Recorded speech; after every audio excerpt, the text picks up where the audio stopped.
So I wanted to talk about psychological safety and this research that was done last year, actually. I think over 1,000 Black women were surveyed. Two studies, actually, they're kind of connected. Over 1,000 Black women were surveyed, and only, I think, like 1 in 2 said that they felt safe enough at work to like speak honestly with their manager. But the other half were just like, I do not feel safe at work.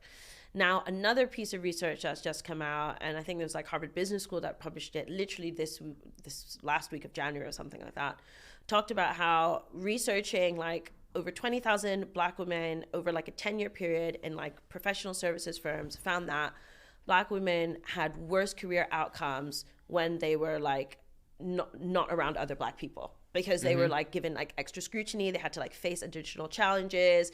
They weren't in an environment where they could thrive. And I feel like these two pieces of data are connected, because we have one piece of data that shows us Black women don't feel safe at work, and they don't even feel safe enough to tell people what they need to have better outcomes at work. And then secondly, you have this study that shows that when Black people don't have other Black people around, they have worse outcomes, probably because it's this idea that like, I cannot trust you. And this kind of reminded me of times where I have been encouraged to say what I need at work, help-wise, and then that's come back to bite me in the butt.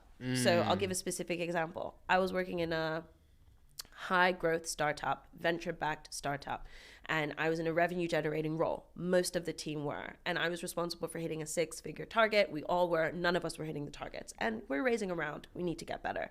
And my manager says, what can we do to be helpful? And I was talking about the whole sales journey. So like lead generation, pitching, closing, and talking about how lead generation was very time consuming. And I want to spend more time pitching. And he's like, okay, cool. Well, why don't we get you help? Like maybe I can outsource the lead gen. Maybe we can hire someone to do the lead gen.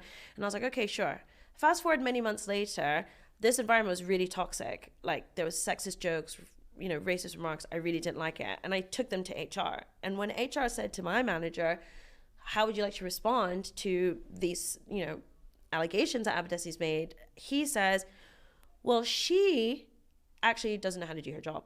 Damn. She's been struggling with her job. And HR now come back to me and they're like, apparently you've been struggling with your job. And I was like, struggling? What do you mean? Everyone's like not hit targets. And he was like, apparently you asked your boss to hire someone to help you do your job for you. Damn. And no one else in the company has asked for that, and no one else has done that. And I was just like, whoa, that whole conversation got completely twisted. It was his suggestion. And so I guess what I'm trying to say is there are a lot of people out there who probably assume, and when I say a lot of people, I mean like people of the dominant groups, white people, men, whatever, who kind of think this team is really safe. People can say whatever they want. People can tell me whenever they need help. No, they can't. Yeah, you can't. No, they can't. What do you advise then? A young Abadesi starting out in their career, is there any hard-fought wisdom that you've earned that you could just pass on and say, actually, don't do this, do that? I don't know. It's really interesting, actually, because like one of the most valuable pieces of advice I actually got from the former CTO of Product Hunt, Andreas, who's now an investor himself. And he was saying how whenever you have a problem, you have to not talk about it like it's a personal problem, but instead talk about it like it's like a systems problem or a process problem or a team problem.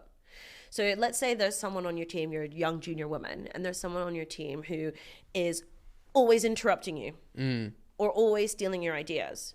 Instead of being like, oh, Michael keeps interrupting me and Michael keeps stealing my ideas, you have to put it like this, where you kind of say, I know it's really important for us to get ideas from everyone.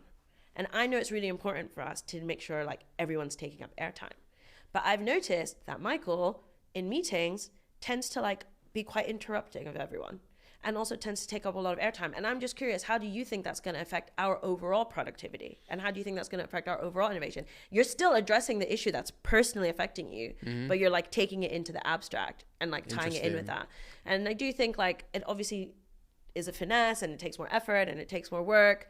But when you do that, it means that when that person has to go have the conversation with Michael, it doesn't become, Abba said this about you. Because when that happens, Michael will come for you. Yeah, absolutely. As a general rule of thumb, man, you just can't, it's very difficult to know who to trust in a working environment. And there's very little you can say to people, actually. So I know somebody who confided, with a colleague who was maybe, 10 years their junior. This is two women talking. And she was like, oh, I'm not really happy here. I'm not really, feeling this work environment. Not realizing that this junior colleague was having an affair with her boss. Shut up. Yeah. No. Yeah. Oh. So this is like a 23-year-old, employee having an affair with my friend's boss, who's maybe like 35, who's married. So that person, my friend, had no idea that what they were confiding was going to go was pillow talk. Straight up. Damn. So even if somebody, and these are two, you know, women from the same background, two black women basically. So you're thinking it's sisterhood. We're gonna skin folk and kinfolk, and then the younger person came back and told them, listen, I'm sorry, I ended up letting it slip. So now that person is walking into work and actually they're getting kind of pushed out because it's like, we feel like you don't really want to be here. And it's like, so you don't know who to trust. Nobody is really your friend at work. I'm gonna keep it real. Like everything is a very Machiavellian chess game, and you've got to navigate your position and know that this is actually like, think of it as this is my business where I generate income and treat it with that level of seriousness. It's so true. And like, honestly, like, man, vent about work to people who don't work with you. Absolutely.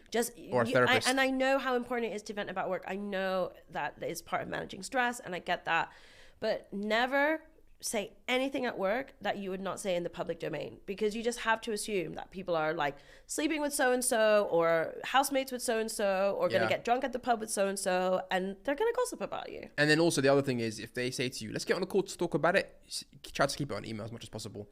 A lot of times when they're like, let's get on a call, because they do not want a paper trail, especially HR.